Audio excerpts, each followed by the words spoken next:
Welcome back, everyone. It's main event time on WCW Worldwide. The New Blood Rising pay-per-view is this Sunday. And this man, the many-time IWGP World's Heavyweight Champion representing New Japan Pro Wrestling, the legendary Great Muta, will go one-on-one Sunday at New Blood Rising against the commissioner of WCW, the Cat. You know, Mike, we had heard when the Great Muta returned to WCW that maybe the Great Muta, because of a knee injury, was not the Great Muta of old. But I haven't seen him lose a step. As a matter of fact, he looks as good to me as he's ever looked. Crisp moves in the ring, good acceleration. The man is a fine competitor, and now combine that with the fact that he's under the spell, if you will, or he is found an alliance with Vampiro, makes him even more dangerous than ever before. The Great Muta and Vampiro, labeled the Freaks in Paint. I think the Demon's part of that contingent as well, and he certainly fits the Freak in Paint as a lot of intrigue in this main event matchup this week. One half of the World Tag Team Champions, the team known as KroniK, Brian Adams against the Great Muta. And if you go back into the background of Brian Adams, Tony, you will find out that he studied for professional wrestling in the Orient at the New Japan Pro Wrestling Training Dojo. So he and the Great Muta certainly have a lot of history going back to their days in the Orient. Well, when you have studied in the Orient and you've studied pro wrestling in the Orient, that means you really studied the hard way, so to speak. And Brian Adams came up through the ranks. And I think right now, Brian Adams, he and Brian Clark together is the best we've ever seen him. The best we've ever seen Brian Clark. They just fit each other. KroniK is, I don't think there's any question when I make this statement, Mike, the most dominant tag team we have seen, I would even venture to say maybe since the era of the Road Warriors. Two big, physically imposing individuals who, as you mentioned, Tony, are at the top of their game right now. And I guess it's only fitting and natural that being at the top of their game that KroniK would be the reigning WCW World Tag Team title holders. But will they still be after New Blood Rising? Adams takes Muta up, drops him across the knee, stomach first, hook of the leg, but you can see there that Muta's tangled up in the ring ropes, and only a 2 count from referee Mark Johnson. That's a veteran knowing exactly where he is, and you can see from the Gutbuster how he's favoring that solar plex. The fact is, though, is that the way the Steiners dominated tag team wrestling in the 90s, KroniK has a chance to set the standard beginning in the new millennium. Nice move there by Muta, pulling out that DDT, and, you know, at any time, the mist could fly, whether it's the green mist, the red mist. It seems to take his opponent almost out of their concentration level. They lose their focus if he's able to hit him with that mist, obviously blinding them as well. And you never know when Muta might strike. The jumping back kick was on target, right in the midsection, and it sent Brian Adams out to the floor. Will KroniK still be the tag champs after New Blood Rising? Well, the teams of the perfect event, General Rexon and Corporal Cajun, representing the Misfits, as well as Mark Jindrak and Sean O'Hare, they will have something to say about it because 4 teams will vie for the tag team titles in that 4-corner tag match this Sunday. Is there some hidden meaning with a green mist or a red mist? Does it mean something different, or do you know anything about that? Not to my knowledge, but that's something that we'll have to ask the Freaks in Paint.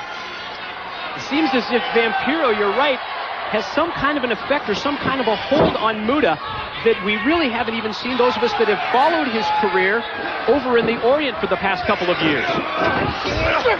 Into the corner, Adams charges in, does not connect with the elbow, and Muta's going to take him out with a hangman's noose neck breaker and drop straight down, and you see the effect that that move had. Brian Adams in trouble. Can Muta put him away now? Muta's using a combination of methodical moves combined with great acceleration. He's been able to move quickly away from Brian Adams, and then when he gets the offense, methodically try to take him apart. The cartwheel, the spring, the attempt at the back elbow, blocked by Adams, and out of the full Nelson, he's going to take him up and slam him down to the canvas. Full Nelson slam. Great impact that time by Adams. The straps come down. The adrenaline rushes, and Adams fires in the knife-edge chop. Has Muta reeling now, tries to send him off into the corner. Oh! Reversed it right into referee Mark Johnson. Belly to belly. He planted Muta, but Johnson's in trouble.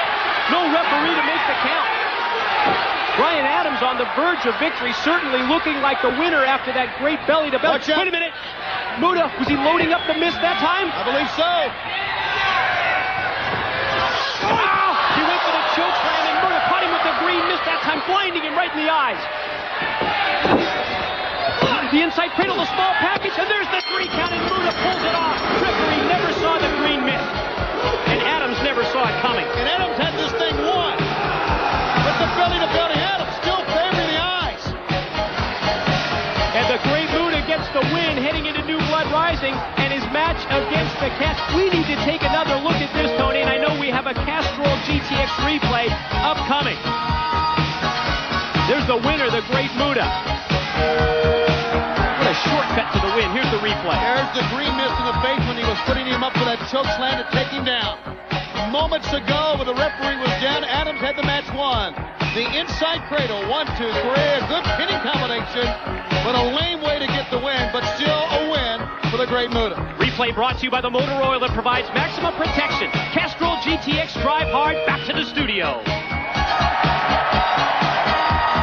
You got to consider that an upset victory for the Great Muta here on Worldwide. You never know what's going to happen in World Championship Wrestling. Case in point, Sunday night, New Blood Rising in Vancouver, British Columbia, Brain. Does Booker T have enough left to take on Jeff Jarrett? Well, you never know what Booker T has. He always reaches down and seems to come up with more. But like I said earlier, there comes a time when you're smart and there comes a time when you're stupid. I don't think Booker T is that bright a guy, or he takes some time off. And I said that earlier. You need to rest that leg. Jarrett, everyone knows, the man knows how to put on the figure 4 very, very well. And he's hungry. He's got that taste. He wants that championship back. Booker's best, stay home. Stay home. Who will Nail the belt in. Who will be the #1 contender for that World Heavyweight Championship? Goldberg, Scott Steiner, and Kevin Nash. That war goes down Sunday night, Brain. Well, like Russo says, he has 2 friends in there. But we don't know which one it is. When it comes to a fight here at WCW, believe me, you have no friends. Wrestling as we know it will change Sunday night. It's New Blood Rising on pay-per-view. We will be in Vancouver. You can join us by calling your cable company or satellite provider. For Bobby the Brain Heenan, I'm Scott Hudson. We'll see you Sunday night at New Blood Rising.